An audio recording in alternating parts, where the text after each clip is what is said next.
Unë për shembull kam 20 apo 25 vjetë që unë nuk kam ngrënë kur mëngjes, realisht. Nuk e njoh si term mëngjesin vetë, por edhe kafen e kam pirë çdo mëngjes, kështu që nuk kam pasur probleme. Por nëse ne kemi një jetë sedentare, një punë zyre, apo një punë pa ngarkesa të larta, qoftë fizike, qoftë mendore, nuk ka arsye që të konsumojmë mëngjes. Po kafja esëll, domethënë se përgjithsisht e kemi ne që duan të pijmë një kafe. Kafja esëll është...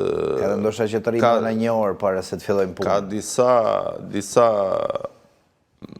dispozita që ndahet në pro dhe kundër, por edhe unë prap jam të individualiteti që ka persona që i ngacmon kafja esëll, edhe normalisht ata do hanë diçka në mëngjes nëse duan ta pinë atë kafe.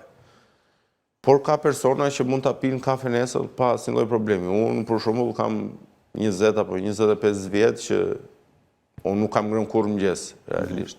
Nuk e njoh si term mëngjesin vetë, por edhe kafen e kam pirë çdo mëngjes, kështu që nuk kam pasur probleme.